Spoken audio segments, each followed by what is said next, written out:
Hi guys, good morning, good morning, good morning. Another day, another recipe.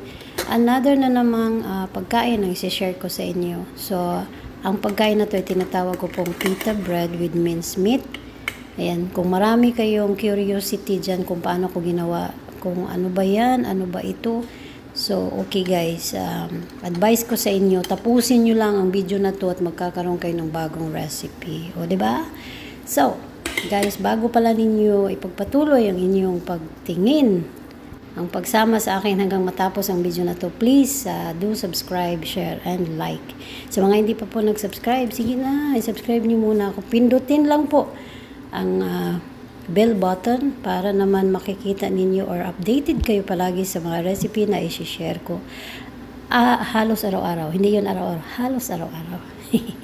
So guys, yan ang hitsura niya.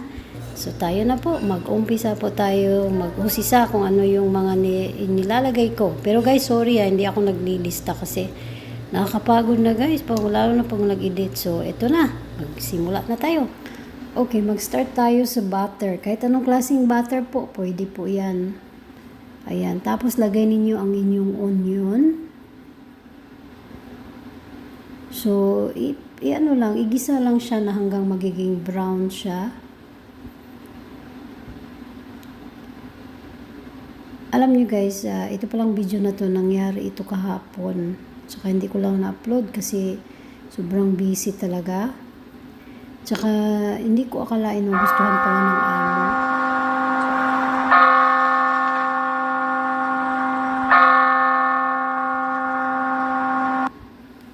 Tapos kung nakikita na ninyo, ayan na yung sibuyas niya. Nagiging konting brown na. Saka ko nilagay ang aking chicken minced meat. Ako lang din ang nag-grind kasi wala naman akong available na minced meat. Yan. So ano lang siya guys, iprito lang siya ng maayos din. Kasi alam niyo yung chicken pag hindi niyo pinrito ng maayos, magkakaroon siya ng yung sting niya, yung ano niya, yung lansa. Ayaw ng mga amo yun. Dati pa talaga, pag nagluluto ako, nire-remind palagi ng amo yan na igisa niyo ng maayos yung manok kasi alam niyo na parang amoy presko na parang alam niyo na kung ano yung amoy ng presko, di ba? So, ganyan lang. So, kailigan ko rin na magisa na yung ganyan ba na talagang as in nakikita ko yung meat niya na nagiging puti na. Mag-transfer na siya into yung bang parang semi-cook. Saka ko nilalagay yung ibang ricado. Inuuna ko talaga palagi yung onion, tapos yung karne at saka yung garlic. Kasi magbibigay aroma sa meat. So, yan. At ako naman hindi pa muna maglalagay ng asin kasi nakasanayan ko rin dito na ayaw nila yung asin immediately kasi daw yung meat daw masisira daw yung taste niya. Kailangan mauna daw yung mga powder. So kung nakikita niyo guys, naglagay ako ng mga powder. Maraming may busar, may what is this? Yung cinnamon powder, yung turmeric, yung chili, at saka yung black pepper powder, pamintang durog, ganyan. Tapos, yan. Tsaka ang pinaka the best sa kanila ditong timpla, yung bang hindi ka makaka-taste ng samo pa sa Bisaya na sumuran. Ay, ibig sabihin, hindi ka mauumay. So kung alam niyo yung cumin powder po, ay tinatawag nila ditong kamun. Yan. So, yan po ang ilalagay nyo. Mas damihan ninyo yan kasi nagbibigay siya ng lasa, amoy, at saka yung masarap na amoy, tapos presko na Yan. Tapos, pagkatapos kong imekos-mekos kasi nga nilalagyan ko na ng powder, saka ko ilalagay yung mga kamatis. Ayaw ko maglagay ng tubig guys kasi yung tubig kasi isa din yan sa rason kung bakit mawawala yung lasa. So, yung kamatis na yan, magtutubig yan, 'di ba? So, yan po ang magtutulong sa meat na magkakaroon siya ng maluto siya ng kaunti. Yan. Tapos maglalagay din tayo ng tomato paste. Konti lang, mga siguro 1 kutsara lang. Yan. So, mekos-mekos hanggang sa mapagod. O, di ba? Ganyan lang palagi ang nagluluto, mekos-mekos. Tapos, pagkatapos kong imikos-mekos, takpan ko na naman. Ayan, wag lang kayong, hinaan lang ninyo yung apoy. Wag ninyong diretsuhin sa malaking apoy kasi nakakasira ng nakasira ng lasa, tapos nasusunog pa, di ba? So, yan. Ang pagluluto kasi, hindi kasi yan minamadali. Kasi pag minamadali mo, hindi mo ma-achieve yung lasa niya na yung bang gusto mo talaga. So, kami dito, gusto namin yung luto, yung masarap ang amoy, tapos may lasa sa meat niya, tsaka yung bang mix talaga, yung bang mix yung lahat-lahat ng ingredients. So, kung nakikita ninyo, tinakpan ko muna siya. Yan. So, wag mo talaga siyang hiwalayan kasi pag hinawalayan mo, baka masunog. So, kailangan i-check mo palagi. Ngayon, naglalagay po ako ng kaunting tubig para magkakaroon na ng yung bang maluser na yung niya, yung mga ricado niya na para bang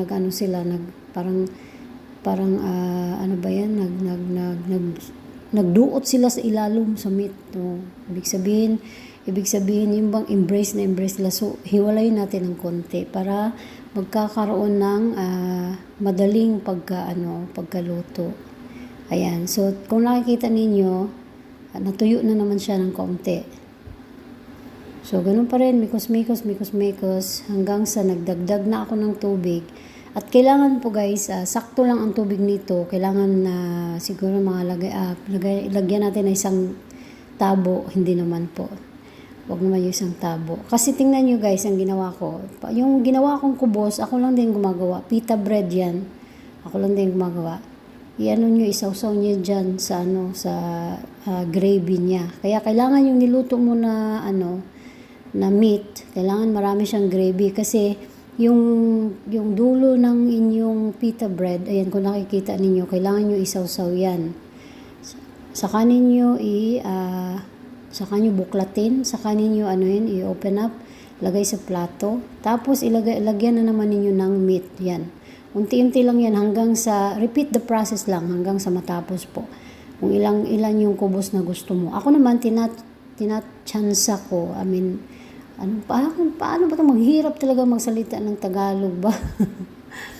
Ko ba, yung bang tinatiming ko kung ilan ang kubos na mauubos nila. Kubos ang tawag dito sa amin, pero sa English naman, pita bread naman yan. Kahit sa atin, di ba? So, paulit-ulit lang po, repeat lang ang process hanggang sa matapos. Yan. Alam nyo guys, yung pagluto ng meat naman kasi, hindi yan, porkit nakita nyo kung ano yung mga nilalagay ko, isundin ninyo. Nasa sa inyo yan. Alam nyo yan. Alam ito ng mga kadama, mga katulong, or mga cooker, or mga chef cook dyan sa private places like houses. Ayan, alam nyo kung ano yung mga ricado, ano yung mga powder na ginagamit ninyo na magustuhan ng amo nyo. So, yun ang i-apply ninyo sa inyong pagluto. Alam nyo guys, hindi naman porket tumitingin ka sa YouTube, kailangan mo sundin yan lahat. Maggawa ka ng sarili mong version sa inyong luto ba na yung bang gamit mo ang mga ricado, gamit mo ang mga powder na yung bang nasa loob ng bahay ng amo mo na yun ang gusto nila.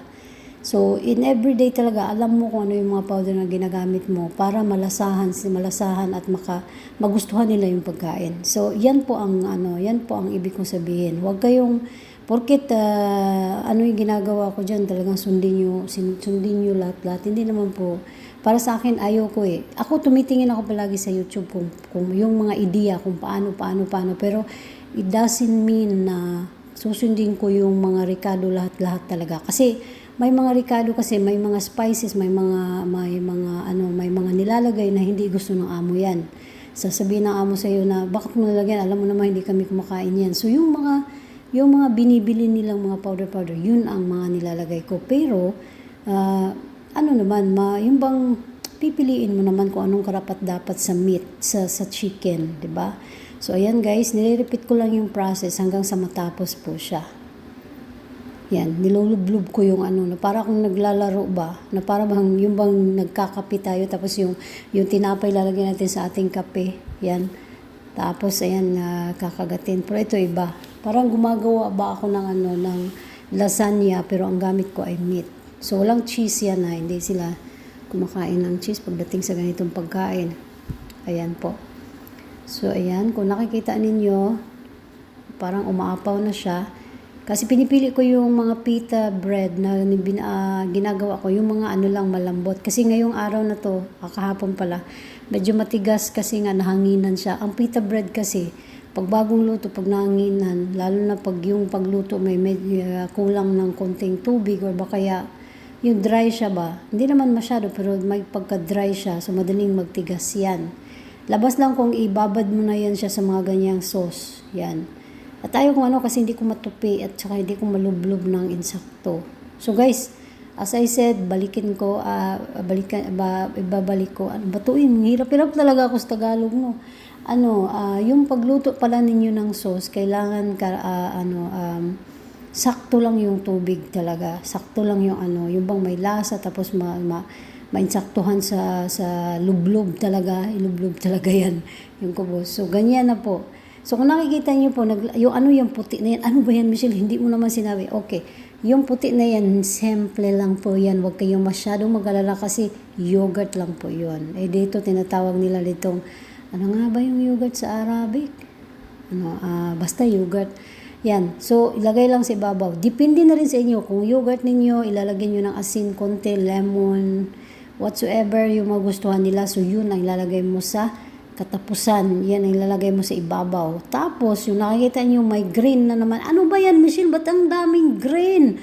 Wala naman yan kanina. Okay, yung green na yan po, huwag kayong mag-alala kasi parsley lang po yan. Kung wala po kayong hashish na tinatawag ditong parsley for cooking, ayan, kung wala kayo yan, gumamit kayo ng bakdonis, ayan, lahat ng mga maaamoy, magagandang amoy na dahon, pwedeng ilagay dyan, wag lang yung jerjer, ha? Okay, yan na yun, ganyan lang po kasimple, ganyan lang po daling gawin. Alam nyo guys, simple lang siya kung titingnan mo, pero alam nyo guys, ang sarap. Yung amo ko kahapon, yung mga bata, Diyos ko, ayaw na nga nilang tirahan yung tatay nila. Kaya lang sabi ko, hindi ako nagtira sa tatay niyo. Kaya please lang po, magtira kayo para hindi na ako magluto uli. Ayan, di ba? So, yan po ang itsura niya. Diba? Para ding lasagna. Kailangan iba-ibahin din ang pagluto para hindi sila mang-uumay sa mga ginagawa mong pagkain. Yun lang po guys, ang isi-share ko ngayong umaga na to. Sana po magustuhan ninyo. At sana po ay i-share, like, and subscribe po. Bago po ninyo i-off yan, please naman po, maawa maluoy. Hihi. Bye guys, I love you all. Thank you for all the supports. Bye. At saka, mega loud shout out pala sa aming grupo sa aming United OFW Charity Group. Please guys, support para din sa mga para sa mga kababayan nating nangangailangan. Yan, charity po yan. So, ganyan po ang itsura niya. Matatakam ka talaga. Ayan. So, bye! Sana po ay nagustuhan. It looks yummy and it is very, very yummy. Really, I promise you. You just have to try.